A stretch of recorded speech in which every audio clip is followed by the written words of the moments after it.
बात कर लेते हैं कि लोग किन लोगों की वैल्यू करते हैं। तो इसका जवाब बहुत सिंपल है। लोग उन लोगों की वैल्यू करते हैं जो कॉन्फिडेंट हो, डोमिनेंट हो, पावरफुल हो और गुड लुकिंग हो। और गुड लुकिंग का मतलब सिर्फ फेस नहीं होता, बल्कि उनकी बॉडी लैंग्वेज भी उनको गुड लुकिंग बनाती है। तो आज हम ऐसी ही कुछ बॉडी लैंग्वेजेस पर बात करेंगे कि जिनसे आप एक कॉन्फिडेंट और वैल्यूएबल इंसान बन सकते हो। अगर आप इन पॉइंट्स को फॉलो कर लेते हो जो आज मैं आपको बताने वाला हूँ, तो लोगों में आपकी वैल्यू एक अलग ही लेवल पर चली जाएगी। अब आप सोच रहे होंगे कि ऐसे कौन से पॉइंट्स हैं और क्या मैं इनको अपना पाऊंगा? तो जवाब है जी हाँ। दोस्तों, आप कुछ दिनों की प्रैक्टिस से ही इन रूल्स को अपनी लाइफ में अप्लाई कर पाओगे और इसके बाद आप खुद देखोगे कि आपका कॉन्फिडेंस और आपकी बॉडी लैंग्वेज पहले से बहुत बेहतर हो चुकी है। तो बिना किसी देर के हम बढ़ते हैं हमारे पॉइंट नंबर 1 की जानब। Have slow and relaxed movement. दोस्तों, चाहे आप चल रहे हो, बैठे हो या फिर किसी ग्रुप में खड़े हो, तो आपको अपनी मूवमेंट्स को बिल्कुल रिलैक्स्ड रखना है। इससे क्या होगा?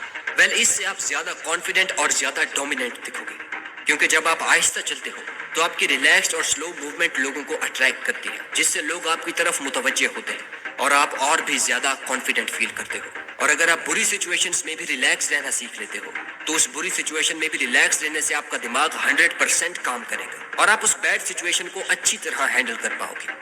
जबकि मेजॉरिटी लोग बैड सिचुएशंस को देखते ही इतने नर्वस और अनकॉन्फिडेंट हो जाते हैं कि उन्हें ये ही समझ नहीं आती कि इस सिचुएशन को हैंडल कैसे करना है। इसलिए सिचुएशन चाहे कितनी ही बुरी क्यों ना हो, हमेशा अपने आप को रिलैक्स रखो। अगर आप चल रहे हो तो कभी भी तेज चलने की कोशिश ना करो, क्योंकि इससे आप एक नर्वस या फिर डरे हुए इंसान लगोगे, बल्कि एक कॉन्फिडेंट इंसान की तरह रिलैक्स्ड मूवमेंट रखो और अपने शोल्डर्स को वाइड रखो, क्योंकि मेल्स में फीमेल्स के मुकाबले में टेस्टोस्टेरोन हार्मोन ज्यादा होते हैं और इसी वजह से उनके शोल्डर्स औरतों के कंपैरिजन में ज्यादा वाइड होते हैं। इसलिए अगर आप मेल हो तो आपके शोल्डर्स वाइड होने ही चाहिए और साथ में जब आप चलो तो आपके शोल्डर्स में एक फ्री मूवमेंट होनी चाहिए, क्योंकि अगर आपके शोल्डर्स एक ही जगह पर स्टक रहेंगे तो आप एक डरे हुए और एक नर्वस इंसान दिखोगे। इसीलिए जब भी चलो तो एक रिलैक्स्ड मूवमेंट के साथ चलो। Number 2, hold eye contact.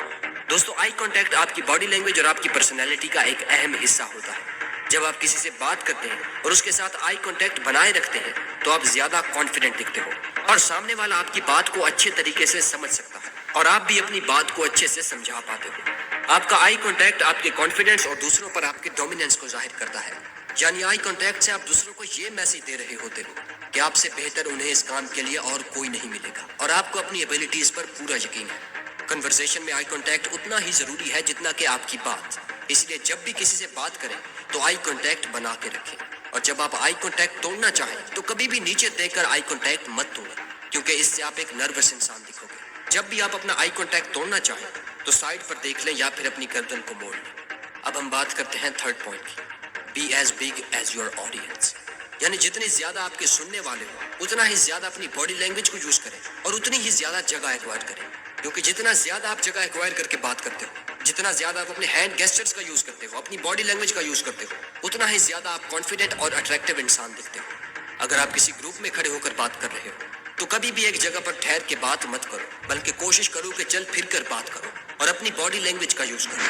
इससे लोग आपकी बात को गौर से सुनते हैं, क्योंकि कुछ लोगों को आपके अल्फाज से ज्यादा आपकी बॉडी लैंग्वेज में दिलचस्पी होती है, तो इसीलिए वो आपकी बॉडी, और अगर उस वक्त आपकी बॉडी लैंग्वेज अच्छी नहीं होगी तो आपको कोई भी पसंद नहीं करेगा। इसलिए जब भी बात करें तो अपनी बॉडी लैंग्वेज का इस्तेमाल जरूर करें। Number 4, don't over react. एक कॉन्फिडेंट इंसान सब कुछ नोटिस कर रहा होता है, लेकिन वो कभी भी रिएक्ट नहीं करता, क्योंकि जब आप छोटी छोटी बातों पर रिएक्शन दिखाते हो तो लोग आपको एक अनकॉन्फिडेंट और ऑर्डिनरी इंसान समझते हैं। मान लो कि आप एक होटल में एक ग्रुप के साथ हो और आपके ग्रुप में से कोई इंसान बात कर रहा है और आपकी साथ वाली टेबल से ही कोई इंसान अपने ग्रुप वालों को जोक सुना रहा है और आप भी वो जोक सुन रहे हो और अचानक आप वहां हंसने लगते हो, तो आपके ग्रुप वाला इंसान उसे अपनी बेइज्जती समझेगा कि उसने मेरी बात को टालकर दूसरों की बात सुनी, जिससे आपकी वैल्यू उस ग्रुप में कम हो जाएगी। इसलिए जब भी ऐसी चीजें देखो या सुनो तो कभी भी ओवर रिएक्ट मत करो, इससे आप एक आम और ऑर्डिनरी इंसान दिखोगे।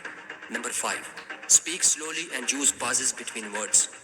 जब भी आप बोलें तो कभी भी बोलने में जल्दी ना करें, क्योंकि हो सकता है जल्दबाजी में आप कुछ ऐसा बोल दें जिसका कोई मतलब ही ना हो और आपकी वैल्यू कम हो जाए। आहिस्ता बोलने से और अपनी बात के अंदर पॉजेज लेने से आप लोगों के अंदर क्यूरियोसिटी पैदा करते हो, जिससे लोग इस इंतजार में रहते हैं कि आप अगले अल्फाज कब बोलेंगे। सिंपल वर्ड्स में समझाओ तो लोग आपकी बात को अच्छे तरीके से समझ पाते हैं और जब आप दोबारा बोलते हो तो आपकी बात को ध्यान से सुना जाता है। लेकिन अगर आप अपनी बातों में अपनी बॉडी लैंग्वेज का यूज नहीं करेंगे तो आपकी बात पर कोई भी ध्यान नहीं देगा اس لیے آپ کی باڈی لینگویج بھی اتنی ہی ضروری ہے کہ جتنے آپ کے ورڈز. اس لیے بات کرتے وقت الفاظ اور باڈی لینگویج دونوں کا استعمال کریں.